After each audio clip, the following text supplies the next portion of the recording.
All right, today we're jumping into an absolutely wild story. I'm talking about Chung Ju-young, the guy who founded Hyundai. And let me tell you, his journey, it completely redefines what it means to fail and then to succeed against, well, literally all the odds. You're going to want to hear this. You ever feel like the world is just out to get you? Like bad things just keep happening? We've all been there. But what if I told you about a guy who faced total disaster, not once, not twice, but over and over again, and somehow used every single catastrophe as a launchpad? Yeah, his story, it might just make you look at your own struggles a little differently. I mean, this slide says it all, doesn't it? On the one hand, you've got a poor farmer's son, literally the humblest of beginnings, and on the other, the founder of a global empire.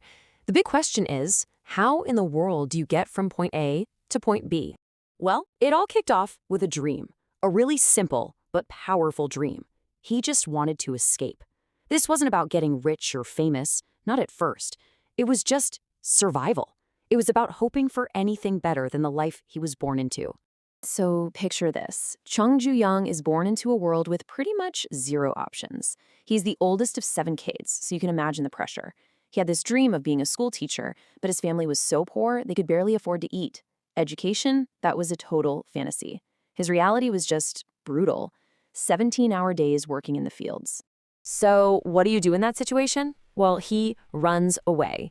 At just 16 years old, he takes off to work on a construction site.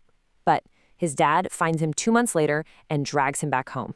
End of story? No way. He tries again and again, gets caught both times. But then, on his 4th try, at age 18, he finally makes it. He gets to Seoul, dead set on making a new life for himself. And this is where the story goes from tough to just plain incredible. You'd think that getting to the big city was the final boss battle, right? Nope. That was just the tutorial. What came next was this insane cycle of him building something amazing only to watch it get totally, completely annihilated. So he gets to Seoul and starts at the bottom, a delivery boy at a rice store. But his work ethic, it was legendary. In just 6 months, he's the manager. The owner got so sick and was so impressed with Chung that he just gave him the business, the whole thing. So here he is, just 22 years old, and he's already a successful business owner. Things are looking up, right? But then World War II hits. Korea's under Japanese occupation, and the government decides they need all the rice for their war effort. So they just take his store. Just like that. Everything he'd built, gone. And there is absolutely nothing he could do about it. So, game over, right? Go back to the farm? Absolutely not. He heads back to his village, licks his wounds for a year, saves up his nerve, gets a loan, and starts a totally new business. This time, a car repair shop, the auto service garage. And get this, 1 month later, it burned to the ground. The whole thing, gone. Everything he owned was destroyed. Now he's not just broke, he's deep in debt. I mean, you can't make this stuff up. It was a complete smoking ruins disaster. Okay, so what do you do now? Most people would call it quits. Not Chung. He goes back to the lender, the one he already owes money to, and gets an even bigger loan. He rebuilds the garage bigger and better this time, and just through pure, relentless work, he turns it into a massive success. 80 employees in just 3 years. Unbelievable. And then, I'm not kidding, it happened again. The Japanese government, still fighting the war, decides they need his garage. They force merge it with a steel plant and just take it over. For the 3rd time. The 3rd time he built something from nothing, and it was ripped right out of his hands. Okay, so the war finally ends. Korea is liberated. Chung goes back to Seoul. But something's different this time. He's not just reacting to failure anymore. Now he's about to use the literal ashes of a war-torn country as the foundation for his empire. So, in 1947, he starts a new company. And the name he picks says everything about his new mindset.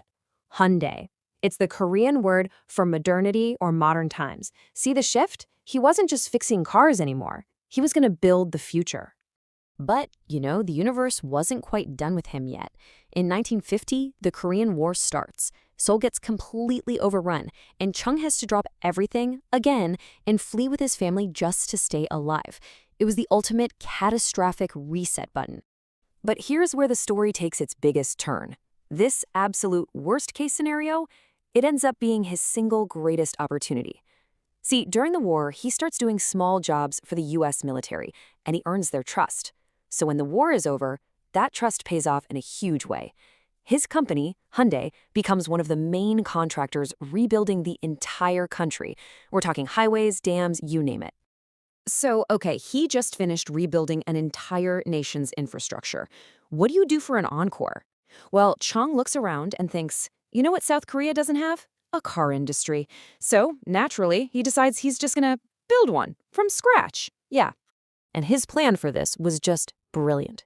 He knew he couldn't do it all himself. So, step 1, go to Japan and get engine tech from Mitsubishi. Step 2, fly to Britain and poach one of their top guys, George Turnbull, and his whole dream team of engineers. He basically assembled the Avengers of the auto world and brought them all to Korea with one mission: build a Korean car. And did it work? Oh yeah. The result was the Hyundai Pony. When it launched in 1975, it wasn't just a car. It was a symbol of national pride. It was cheap, it worked, and people loved it. It immediately took over 60% of the Korean car market. Just dominated. Hyundai was now the king. But you know Chung by now, right? Owning the Korean market wasn't enough. He was already thinking bigger. He looked across the ocean and set his sights on the final boss: the American market. The biggest, most cutthroat car market on the planet. So how do you possibly break in there? With a strategy that was so simple, it was genius. Chung looked at the US and saw millions of people buying used cars. So he made them an offer that was impossible to ignore. What if you could buy a brand new car for the price of a used one? And that car was the Hyundai Excel. And the response? It was absolutely explosive. In its very first year on the market, 1986, Hyundai sold a mind-blowing 170,000 XLs in the US. And that was just the start. The momentum kept building.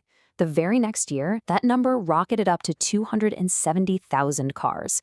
I mean, no one had ever seen an imported brand do that before.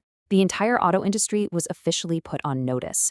The farmer's son from Korea was here to play. And that brings us to today. The result of that whole insane journey? The Hyundai Motor Group is now the third biggest car company on Earth, right up there with Toyota and Volkswagen. It's just the ultimate testament to one man's absolute stubborn refusal to fail. So the next time you have a bad day or a bad year, the next time you fail at something, think about this story. Chung Ju-young proved that failure isn't an ending.